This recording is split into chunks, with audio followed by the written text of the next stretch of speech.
Hallelujah.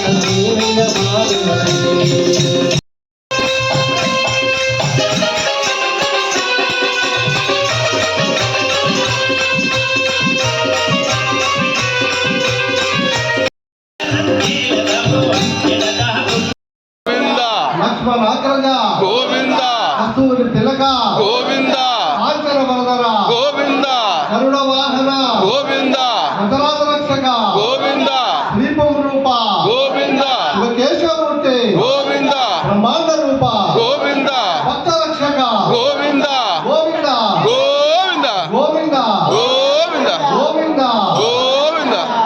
అందరికీ నమస్కారం అండి. నాది గోవిందమాల దీక్షాపీఠం, కర్మన్ హైదరాబాద్ నుండి. ఇంకొకటి మనకి మేడూరులో కూడా మళ్ళా గోవిందమాల దీక్షాపీఠం ఉంది.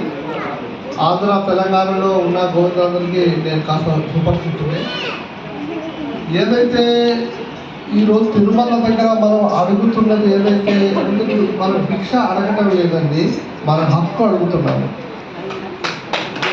మనము ఈ రోజున త్రేత ద్వాపర సత్యయుగాల్లో ఉన్నట్టుగా ఇప్పుడు లేదు. ఈ కలియుగంలో అంతా మాయ, అదే విష్ణుమాయ. ఈ విష్ణుమాయలో మనం నిలబడిపోయి తిరుమల ఒకప్పుడు తిరుమలలో నడిచి వచ్చిన భక్తులకి ముందుగానే ఇక్కడ నుంచి ఊరి నుండి నడిచి వచ్చి మెట్లెక్కడానికి అలిపిరి దగ్గర రాగానే పైనుండి టీటీడీ వాళ్ళు వచ్చేవాళ్ళు. మీకు అందరికీ తెలిసి ఉంటుంది, బహుశా పెద్దవాళ్ళందరికీ వచ్చి వారిని దగ్గరుండి పైకి తీసుకెళ్ళి దర్శనం చేయించేవారు. అది వెళ్ళిపోయింది.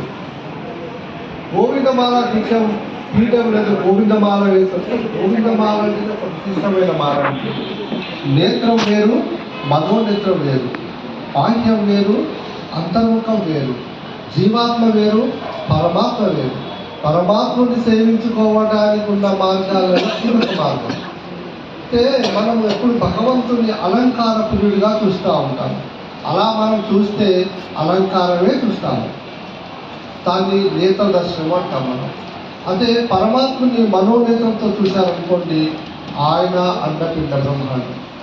అంతటి స్వామిని వాళ్ళ భక్తుడిగా, హిందువుగా అంటే హిందూ ధర్మం అనేది ఒక జీవన విధానం, ఇది ఇతిహాసము, ఇది ఇలాగే జరుగుద్ది. హిందూ అంటేనే అద్భుతమైన శక్తి. మనలోనే పరమాత్ముడు ఉన్నాడు, మనలో ఉన్న